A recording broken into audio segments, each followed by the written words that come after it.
ಓಂ ಶ್ರೀ ಗುರು ಬಸವಲಿಂಗಾಯ ನಮಃ. ನನ್ನೆಲ್ಲ ಪ್ರೀತಿಯ ವೀಕ್ಷಕರುಗಳಿಗೆ ವಚನಗಳು ವಿತ್ ಮುಗುಳುನಗೆ ಚಾನಲ್ಗೆ ಆತ್ಮೀಯವಾದ ಸ್ವಾಗತ.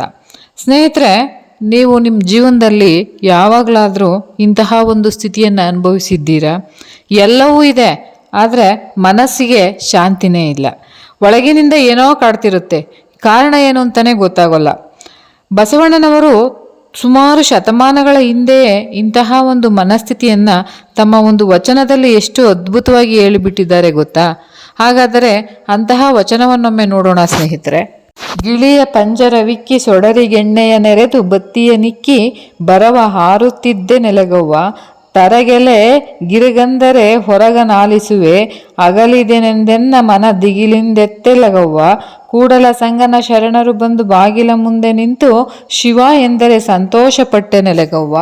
ಗಿಳಿಯಂತೆ ಪಂಜರದಲ್ಲಿ ಸಿಕ್ಕಿಕೊಂಡ ಮನಸ್ಸು ಅಸ್ಥಿರವಾಗಿ ತೂಗುತ್ತಿರುವ ಒಂದು ಜೀವನ. ಆದರೆ ಒಂದು ಕ್ಷಣದಲ್ಲಿ ಶಿವ ಎಂಬ ಒಂದು ಪದದಿಂದ ಎಲ್ಲವೂ ಕೂಡ ಬದಲಾಗುತ್ತೆ. ಅಂದರೆ ಒಂದು ಗಿಳಿ ಇದೆ ಎಂದು ಕಲ್ಪನೆ ಮಾಡಿಕೊಳ್ಳಿ. ಈಗ ಅದು ಪಂಜರದಲ್ಲಿ ಸಿಕ್ಕಿ ಹಾಕ್ಕೊಂಡಿದೆ, ಹೊರಗಿನ ಆಕಾಶ ನೋಡ್ತಾ ಇರುತ್ತೆ, ಸ್ವತಂತ್ರ ಬೇಕೆಂದು ತವಕ ಪಡ್ತಾ ಇರುತ್ತೆ, ಆದರೆ ಹೊರಗೆ ಬರಲು ಸಾಧ್ಯವಿಲ್ಲ. ಅದೇ ರೀತಿ ಕೂಡ ನಮ್ಮ ಜೀವನವು ಹೀಗೆ ಇದೆ ನೋಡಿ. ನಾವು ಹಣ, ಸಂಬಂಧ, ಹೆಸರು ಇವುಗಳ ಪಂಜರದಲ್ಲಿ ಸಿಕ್ಕಿಕೊಂಡಿದ್ದೇವೆ. ಬತ್ತಿಯ ನಿಕ್ಕಿ ಬರವ ಹಾಯುತ್ತಿದ್ದೆ ನೆಲಗವ್ವ, ಅಂದರೆ ದೀಪದ ಬತ್ತಿಯಂತೆ ಒಮ್ಮೆ ಈ ಕಡೆ ಒಮ್ಮೆ ಆ ಕಡೆ ನಮ್ಮ ಮನಸ್ಸು ತೂಗುತ್ತಲೇ ಇರುತ್ತೆ. ಒಂದು ದಿನ ಸಂತೋಷ, ಮತ್ತೊಂದು ದಿನ ದುಃಖ. ಯಾಕೆಂದರೆ ನಾವು ಹೊರಗಿನ ವಿಷಯಗಳ ಮೇಲೆ ಅವಲಂಬಿತವಾಗಿದ್ದೇವೆ. ಆಗಲಿದೆನೆಂದೆನ್ನ ಮನ ದಿಗಿಲಂದಿತ್ತೆಲೆಗವ್ವ, ಅಂದರೆ ನಾಳೆ ಏನಾಗುತ್ತೆ, ನನ್ನ ಜೀವನ ಹೇಗಾಗುತ್ತೆ ಎಂಬ ಭಯ ನಮ್ಮನ್ನು ಬಿಡುವುದೇ ಇಲ್ಲ ನೋಡಿ. ಈ ಭಯ, ಈ ಅಶಾಂತಿ ಇವೇ ನಮ್ಮ ನಿಜವಾದ ಬಂಧನ. ಅಂದರೆ ಬಸವಣ್ಣನವರು ಇಲ್ಲಿ ಒಂದು ಮಹಾ ಸತ್ಯವನ್ನು ಹೇಳ್ತಾರೆ ನೋಡಿ. ಪಂಜರ ಅಂದರೆ ನಮ್ಮ ಮನಸ್ಸು, ಗಿಳಿ ಅಂದರೆ ನಮ್ಮ ಆತ್ಮ, ಬತ್ತಿ ಅಂದರೆ ಅಸ್ಥಿರ ಚಿತ್ತ. ಅಂದರೆ ನಾವು ಹೊರಗಿನ ಲೋಕದಲ್ಲಿ ಶಾಂತಿಯನ್ನು ಹುಡುಕ್ತಿದ್ದೇವೆ, ಆದರೆ ಶಾಂತಿ ಒಳಗೆ ಇದೆ.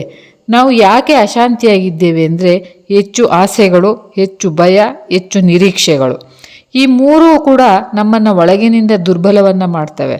ಆದರೆ ಕೂಡಲ ಸಂಗನ ಶರಣರು ಬಂದು ಬಾಗಿಲ ಮುಂದೆ ನಿಂತು ಶಿವ ಎಂದರೆ, ಇದು ಜೀವನದ ಒಂದು ಟರ್ನಿಂಗ್ ಪಾಯಿಂಟ್. ಅಂದರೆ ಒಂದು ಒಳ್ಳೆಯ ಸತ್ಸಂಗ, ಒಳ್ಳೆಯ ಸ್ನೇಹ, ಭಕ್ತಿ ಇವು ನಮ್ಮ ಜೀವನಕ್ಕೆ ಬಂದಾಗ ಮನಸ್ಸು ಶಾಂತಿಯಾಗುತ್ತೆ. ಅಂದರೆ ಶಿವ ಎಂಬುದು ಕೇವಲ ಒಂದು ಪದ ಅಲ್ಲ, ಅದು ಒಂದು ಅನುಭವ. ನೀವು ಮನದಿಂದ ಒಮ್ಮೆ ಶಿವ ಶಿವ ಎಂದು ಹೇಳಿದರೆ ಒಳಗಿನ ಗೊಂದಲ ನಿಧಾನವಾಗಿ ಕಡಿಮೆ ಆಗುತ್ತೆ.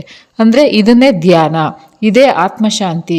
ಬಸವಣ್ಣನವರು ಹೇಳೋದು ಕೂಡ, ನೀವು ಹೊರಗಡೆ ಹೋಗಬೇಡಿ, ಒಳಗೆ ನೋಡಿ, ಅಲ್ಲೇ ದೇವರು ಇರ್ತಾರೆ ಅಂತ.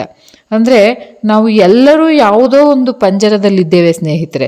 ಕೆಲವರಿಗೆ ಹಣದ ಪಂಜರ, ಕೆಲವರಿಗೆ ಸಂಬಂಧಗಳ ಪಂಜರ, ಕೆಲವರಿಗೆ ಒಂದು ಭಯದ ಪಂಜರ. ಆದರೆ ಒಂದು ಸಣ್ಣ ಬದಲಾವಣೆ ಬೇಕು, ಒಂದು ಶಿವ ಅಂದರೆ ನಮ್ಮ ಜೀವನವನ್ನು ಸಂಪೂರ್ಣವಾಗಿ ಬದಲಾಯಿಸಬಹುದು ಅಂತ. ಈ ವಚನ ನಮಗೆ ಒಂದು ದೊಡ್ಡ ಸತ್ಯವನ್ನು ಹೇಳುತ್ತೆ ನೋಡಿ. ನಿಜವಾದ ಸಂತೋಷ ಹೊರಗೆಲ್ಲೂ ಇಲ್ಲ, ನಮ್ಮೊಳಗೆ ಇದೆ. ಇದೇ ರೀತಿಯ ಇನ್ನಷ್ಟು ಬಸವಣ್ಣನವರ ವಚನಗಳಿಗಾಗಿ ನನ್ನ ಜೊತೆ ಇರಿ, ನನ್ನನ್ನು ಪ್ರೋತ್ಸಾಹಿಸಿ ಅಂತ ಹೇಳ್ತಾ, ಮತ್ತೆ ಮುಂದಿನ ವಿಡಿಯೋದಲ್ಲಿ ಇನ್ನೂ ಹೆಚ್ಚಿನ ವಚನಗಳು ಮತ್ತು ಅದರ ಸಾರಾಂಶದೊಂದಿಗೆ ಬರುವೆ. ಎಲ್ಲರಿಗೂ ಕೂಡ ಧನ್ಯವಾದಗಳು.